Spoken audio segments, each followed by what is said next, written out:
Today we'll be understanding on Unit 3, Ingredients Used for Cooking, Types of Fat. Let's do a small recap on what we understood in the previous session. So in the previous session, we were discussing on different types of vegetables, the nutritive value of these vegetables, and also points to be remembered when you're purchasing vegetables in the shops or in the market. Later on, we also proceeded on the different types of fat and also an overview on what are the fats and the sources from which these fats are obtained from. We also discussed on the fat where it has been classified into two types, saturated fat and unsaturated fat.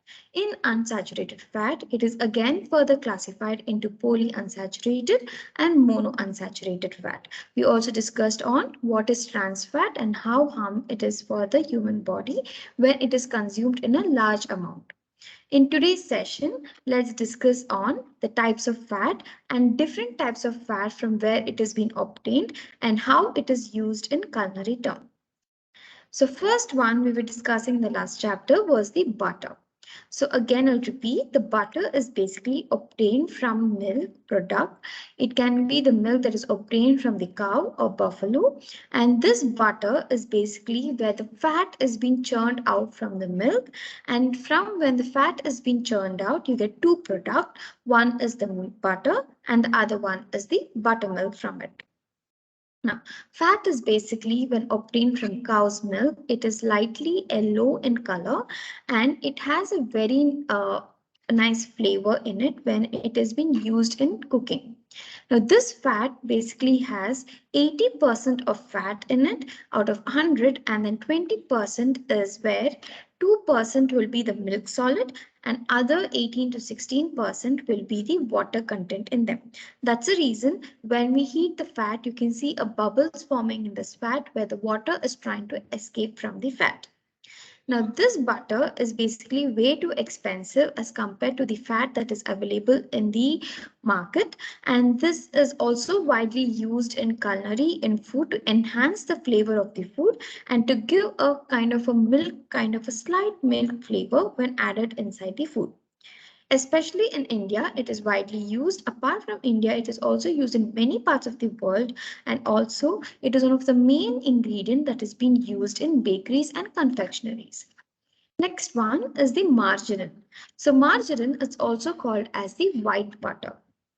This is basically obtained from the vegetable fat where it also remains solid at room temperature. In the sense, it has been hydrogenated and it remains solid at room temperature. Now, this margarine is basically it's very less expensive as compared to butter. It has a very similar characteristic of butter, but butter is expensive, whereas margarine is not way too expensive. And this is also too much consumption of this margarine is again bad for the health. A minimum amount has to be consumed. In majority of the bakery products, margarine is one of the main ingredient that can be used and that is used to make a wide variety of bakery products. For example, I'm pretty sure you've all tasted the puffs in the bakery shops. So when you try the puffs, the margarine is one of the most common fat that is widely used. Apart from the puffs, the cakes, the cookies that is available in the bakeries, margarine is again used where it has a similar properties of the butter. Next one is the sweat. You pronounce it as sweat. So this sweat is basically obtained from the fat of the cow or buffalo.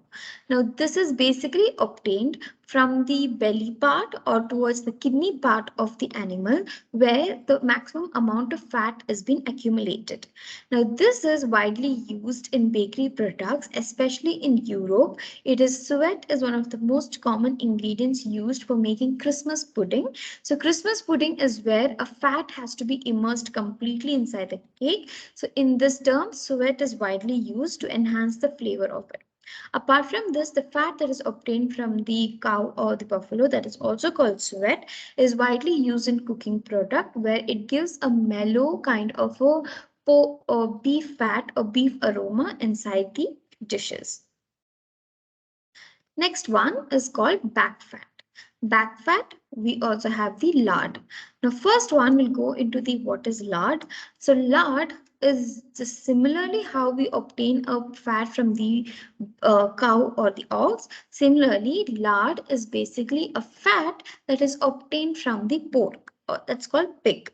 So I'll repeat again. The fat that is obtained from cow or ox is basically from the cattle is called as the suet, and the fat that is obtained from the pig is or pork, it's basically called as the lard. So do not get confused with this. Now this lard is basically a pork fat, and it is also has a very mild kind of a taste in it. It has kind of a pork taste in it. To avoid the taste, you can add in kind of an enhancer, such as you can add some herbs or you can add some spices so that it can cut down the taste or aroma of these pork fat, that is also called lard. It is mainly used for deep fat frying or for frying. It is also used in bakery items for to enhance the flavor, especially in China and for Asian countries. Pork fat is widely used in bakery products, and it is also used. It is also obtained for cooking also to enhance the flavor of the dish. Now, this lard is basically obtained from the belly part of the pig. So, pork basically has a lot of fat accumulated in their belly, where you also get bacon from it. So, fat is widely obtained from the belly part of the pork, and it also widely used in Asian countries and also in Europe, USA, and also in Africa as well. Next one is the beef fat. That is, the beef fat is where we call it as beef tallow. It is basically the fat that has been processed from the similar manner how we obtain the pork fat. Even the beef fat is also obtained from the or cattle, where it is mainly obtained from the belly part or towards the kidney or towards the liver, where the fat is widely accumulated. Again, this is again used for the bakery products or for some culinary uses, especially if you're making certain puddings or if you're making a stir-fried beef, this beef fat is widely used. Next one is the back fat. Now, this back fat is basically a fat that is obtained from the rib part or the backbone part of the pork. It's also called as the loin part. Now, this is basically called as larding, where you obtain the meat once the meat is being cut, and then you take out the fat, especially from the loin, that is towards the rib and back of the pork, is where you obtain the back fat. It is again used in certain stews, like stewing of the pork. It is also used in certain making sauces, soup, or also it is used for making certain gravies of the pork or even stir-fried pork as well. This fat is also used as an to soften the meat, as this fat is being stuffed inside the beef or stuffed inside poultry like chicken and then cooked along with the vegetables, where the meat tends to be more soft because of the too much of fat content in them. Next one, you can see in this picture, the first one is the veal kidney fat. Then you have the poultry fat, that is a goose fat. And then we have is the dripping or the goose fat. The first one is the veal kidney fat. Now, what is this veal kidney fat? This is basically, veal is basically a calf, that is the baby cow, that is a calf, is where a fat obtained from the veal is called as the veal kidney fat. Now this veal kidney fat is basically a very lean fat. It is obtained from the veal carcass, that is a meat of this veal, and it is highly prized because it takes it because the fat has to be extracted, it has to be cooked and then be stored. So hence a lot of the hotels in Europe and US, they take out the meat of these veal and they produce the fat by themselves by cooking it for a longer period of time and then used in many other products, and it gives a very soothing, a mild flavor in other dishes. Next one is the poultry fat. Poultry fat is like, for example, like goose, chicken, duck, turkey, where the fat is obtained from these. Like where did the fat is obtained? Through the skin of these goose, where it has high fat content, the fat is being extracted from this. So this poultry fats are basically used in some kitchens, and they also have a very distinctive flavor and aroma. It is widely used for stir frying vegetables, stir frying meat also. This goose fat is widely used. They are the fats that are commonly available in commercial market, but again, it is not that widely available in the market. Henceforth, major of the large hotels, they prepare by it themselves by taking a poultry, they cook it and then they extract the fat from out. This is also used for making certain roux, that is a chicken preparations or any poultry preparation. The same fat of the poultry is being added to it so that it gives more flavor than using a regular vegetable fat. Next one is a dripping or the goose fat. Now, what is this dripping or goose fat? Now, let's say when you're roasting a chicken or when we're roasting a beef or when we're roasting a pork, you can see the fat is being dripped out in the bottom. So what we do is we keep a tray where we collect all these fats and then later it has been filtered and used for various other products. So this is called as the drippings. It is basically obtained by roasting or grilling the meat, and this dripping is being collected from various meat. It's not only from the pork, beef, or poultry. You can also extract the meats from game meat. Now, what is game meat? Game meat, we use this term when we wild hunt the animals, and that meat that has been consumed is called as the game meat. So, where a fat of these meats are being collected and then used for various other products, it can be even for vegetable stir fry or any other meat preparations or even for the stew. This dripping is used because it's more flavorful and it is more aromatic than the normal other vegetable fat. Now we will also go with the winterized fat, shortening, and we also have as the ghee. So first one is the winterized fat. Now what is this winterized fat? These are the fats that has been winterized in certain level of saturations. Like for example, let's say you're collecting the pork fat. So once the pork fat is being collected, it has been slowly allowed to cool until it becomes solid at room temperature. So that is called as winterized fat. Again, this winterized fat is basically used in bakery products for some pudding or to make some cakes or to make some savory baked dishes. It is also used in stews. It is also used for basic frying of the other ingredients in culinary term. Next one we have is a shortening. So shortening is basically a fat that is obtained from animals, or it can also be from vegetables, plant-based, but majoritarily it's obtained from the animals. And this is basically a hard fat, and it can be used for a lot of creaming process, or it can be used for making short crust pastries, or it can also be used for cooking as well. It is also used for stuffing the fat inside the meat, and it can be cooked along with that. So this is called as shortening, and it is widely used for bakery textures so that you can get a flaky texture after baking. Next one we have is the ghee. The other name for ghee is also called as clarified butter. So ghee is abundantly used in Indian region and also in other Asian countries. Now this ghee is basically widely used for making dessert preparations, or it is also used for making rice products, or even it is used for making gravies. So deep ghee is nothing but you take a butter, you melt it for a longer period of time, you add some flavoring agent where it still remains liquid at room temperature is what you call it as a ghee. So ghee is basically obtained from butter, and then it has been cooked for a longer period of time, and then it has been obtained. That is where when all the water from the butter is evaporated, the only fat that you get is what you call it as a ghee, or it is also called as clarified butter. So apart from these fat that is obtained from animals and animal byproducts, let's discuss about the fat that is obtained from plants. So from plants, we have lots of oil that has been obtained.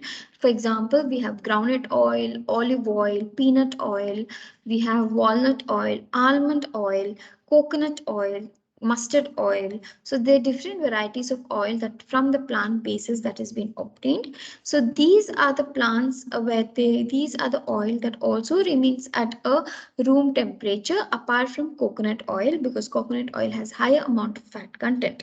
So they're widely used for many preparations. Like for example, in Indian, they use as a main ingredient for sauteing the vegetables, to make the gravies, to temper the curries or gravies. Oil is one of the most dietary essential ingredients in Indian culinary kitchen. Apart from that, olive oil is widely used in European countries where they used in breads or for cooking.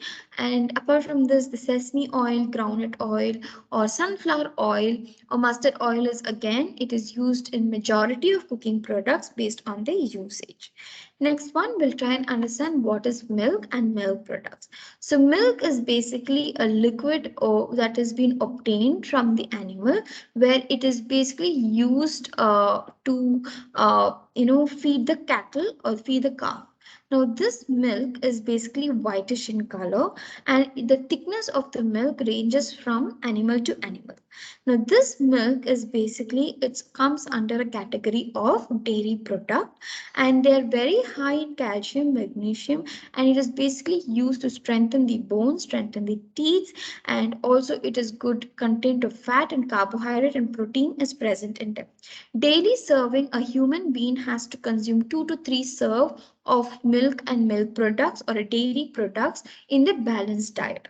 So how much to be consumed is what it's at 2 to 3 servings has to be consumed or should be included in their daily products. It can be either a milk, curd, cheese, butter, or any other milk products can be included. So these are the milk products. Now milk basically is being classified from high fat milk to low fat milk to skim milk, homogenized milk. So different varieties of milk. Let's understand what are the milk products or the daily products. We have milk. So again in milk we have high fat content milk. We have the low fat content milk, skimmed milk. So these are the categories of milk. Then curd, we have the flavored yogurt or flavored or the plain yogurt. Yogurt is nothing but the curdled part of the milk that has been used as a dairy product in many preparations, or it can be also eaten directly. Cream is again a higher content of a fat where it has been extracted out from the milk and it is again used for the preparations of gravies and curries. At least 28 to 30% of fat per 100% is where the cream is being, fat content is there in the cream. Next one is a cheese. Cheese is basically a curdled part of the milk which is stored for a longer duration of time until it becomes matured is what you obtain as a cheese. Now cheese can be obtained from goat milk, cow milk, buffalo milk, camel's milk and much more. Next one is the butter. Butter is when we churn the curd, okay, or we churn the curd where the fat gets separated and you get buttermilk is where you obtain the butter. Again, butter is used as a fat content in many preparations and it has a very nice flavor in them. Then apart from this, it is also used for making ice creams.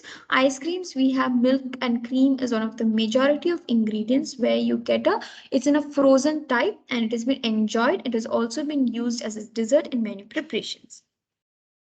The dehydrated form of the milk is called as the milk powder, where it has been obtained, where the milk is been dehydrated, it is made into a powder form, and then it has been obtained. It is similar. It has a similar property of that of the fresh milk.